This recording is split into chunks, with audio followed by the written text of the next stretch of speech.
so if you know me, I always believe in having like 10 to 30% cash. Okay. And so basically meaning, if you got, let's say $100,000 in your portfolio, do you have another $10,000 to $30,000 kind of laying around that you can invest? Okay, so that's kind of my perspective on that. So as far as me personally, where's my cash level right now? As far as me personally, right now, I'm probably at about 10% cash, and I've kind of been in that range for quite some time now. And the reason being is I've been a very aggressive buyer, especially in the back half of 2022. And so, I definitely depleted cash in a major way. The highest I've been in terms of cash in my life, actually, probably was at the very end of 2020 going into 2021. That was the highest level of cash. I was extraordinarily heavy cash. I think I was 30%, if not pushing above 30% cash. But at that time, there just weren't that many good opportunities in the market. So, if there's a lot of good opportunities in the market, I'm going to deploy money. I'm not scared like that. I'm going to deploy money, regardless of what's going on in the short term. And but if there's not any real good opportunities like there was at the end of 2020 going into 2021, then that's a moment I step back and I just kind of pile up cash there and I just kind of let things kind of play out. So that's kind of my perspective on that. Okay, if you aren't enough to invest it, then the market starts to go up. It's not a good feeling. So Google, first thing is attractive valuation on the stock. That's one thing Google has going for it. One of the best balance sheets in the world. Another thing Google has going for it. Still a very profitable company. That's another thing the company has going for it. Okay, what does the company have going against it? It has several things going against it. One is the potential threat of large language models for something like Google. What that does for, one, potentially stealing market share from people that might have used Google search, but rather than use this. Also, if Google is going to focus more on this, it's going to add costs to their business model. It's much more expensive to do some of these, I guess you can say, searches, or basically what ChatGPT does versus like a Google search. Like it's a huge amount of money difference. Okay, I mean, you could be talking about a penny or two difference is like a game changer in terms of like how much more costly it is for this new service. So I'm telling you, like, that's going to be a potential big problem. You can dive down that rabbit hole if you want to. The government's on Google as well, which is also a problem. And then obviously on the YouTube side, they're facing a lot of competition, more serious competition than they've ever had, obviously from TikTok and from Instagram Reels. Those ones don't really compete too much in long form video content like this, right?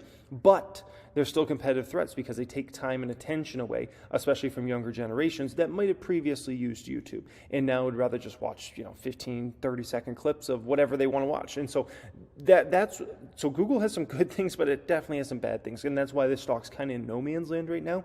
And you're seeing a stock like Meta roar because Meta's got a lot of its problems in the past. It's dealt with so many other problems, and now it doesn't really have any problems. It's just kind of clear sailing. Google has a lot of major issues facing that company. And so I think it's just important to understand kind of the risk reward in regards to Google. Shopify. So Shopify's up huge here today.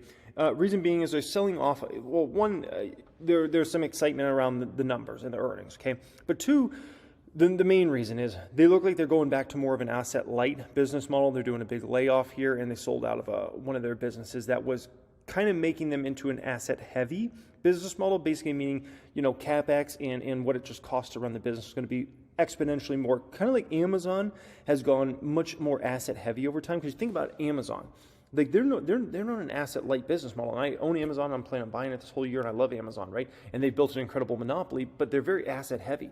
Think about Amazon. It's not just this website that you order stuff from. Now Amazon buys their own products, right? And now they even make a ton of their own products that compete with other people's products. Now they have all these massive amount of warehouses everywhere, right? They have this insanely huge employee force. They have, the trucking fleet, the planes. I mean, it's incredible now. So Amazon's built a very asset-heavy business model. Shopify's always really been somebody that's succeeded with an asset-light business model and kind of just been the one that we're going to make your software work, and we're going to focus on profitability. We're going to focus on building a great cash flow business. And it looks like Shopify is going back that way. And so I wouldn't be surprised if Shopify continues to perform very well over the next several years. And so as a shareholder of this company, I'm more certain about the stock now than I was 24 hours ago. Because now I'm even more certain that their margins are going to be in a very good place. And their revenue growth, I've never really doubted that. We're in a slower time period, and that's fine. But my only worries with Shopify is kind of margins, profitability, and they just cleared that out, man, with this layoff, the 20% layoff, and then selling out that business. Yeah, that's huge, man. So Shopify just changed their entire business model and in a pretty significant way. And the stock shot up massively today. It was up 20+%. I think I saw at one point it was up as much as 27% today. Crazy big day for Shopify. It's now my third best performing stock in the Patreon portfolio. Okay, by the way, if you want to join, my Patreon, that's going to be pinned comment down there. You get access to see all the moves I'm making in this portfolio, which I'm making moves in there tomorrow morning in terms of stocks I'm buying, selling. You also get to be part of the Discord chat as well. That'll be pinned comment down there if you're looking to access that, see how I build out a portfolio. But this is now my third best performing stock. So this is huge, okay? So Shopify announced Thursday that it's going to cut 20% of its staff and it's selling off its logistics business. So this is a game changer for the company, okay? This isn't a small thing. This is a massive move for the company. Shopify is selling Deliverr, which it acquired in 2022 for $2.1 billion. In any progress it made on Shopify operated warehouses for it's said to be a 13% equity stake in Flexport, on top of its existing equity from previous investments. So Jeff, the CFO, said Shopify's stake in Flexport is now in the high teens, so I don't know, 18, 19%, something like that, on the company's call, right? Now, also, they sold this Six River Systems, a warehouse automation and robotics company that they purchased in 2019. They sold it for, looks like, another undisclosed sum. So let's call it another big amount of money, okay? And so this is interesting now because this makes Shopify now back into an asset-light business model, which is, I can tell you, between the 20% cut in employees and selling off these businesses, I think you're going to see Shopify's margins and Shopify's operating income and Shopify's net income go to the moon the next 12 to 18 months. And I'm talking about it's going to be extraordinary because I can tell you this logistics side of their business and this building out, this infrastructure and whatnot, and all these extra employees that it took, so costly it's not even funny. I mean, we're talking about hundreds of millions of dollars, billions of dollars of cost for the company. And so with them changing this, it's completely changes Shopify's business model, not just for the short term, but for the long term as well. Back into an asset-light business model, which is what everybody always wanted Shopify to just stay like. They didn't want Shopify to be Amazon. Shopify, Amazon's a very asset-heavy business model, right? Warehouses, planes, all the trucks that are going around your neighborhood all the time, all this stuff owned by Amazon, right? Asset heavy, super asset heavy, right?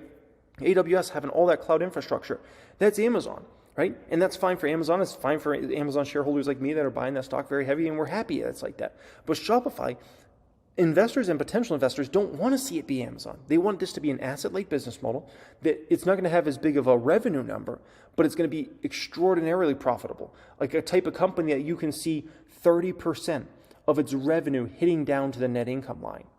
35%, those sorts of numbers. Almost like, the greatest SaaS companies in the world, those sorts of numbers. 20, 30, 35%. Net income margins, like incredible numbers. And that's where Shopify can be. And it seems like that's where Toby's leading this company, is back to that asset-light business model. And so this is ultimately a game changer for Shopify. And I wouldn't be surprised if this stock continues to perform great over the next 12 months, despite whatever goes on in the market. Whatever goes on. 10, 20%, 30% drop, I don't think it even matters. I think regardless of the market conditions, I think Shopify is going to see a massive influx of investors piling into that stock because that just completely changed their business model, completely changed what the margin structure will be, and completely changed what their net income will be in a massive, epic way, okay? Now, they're also going to have this nearly, let's say, 18, 19, 17, whatever percent stake that ultimately, whatever that becomes over time, which that's their official partner, they can help that grow over time, and that equity position could be worth a lot more in future years, right? And they should have a nice close connection with them since they have such a big ownership. I mean, if you're talking about nearly a 20% ownership stake in this Flexport company, that matters, right? And so they should have a very good relationship there. So, I'll say this, folks. Don't be surprised if Shopify is one of the best performing stocks in the entire stock market the next 12 to 18 months. Do not be surprised, okay?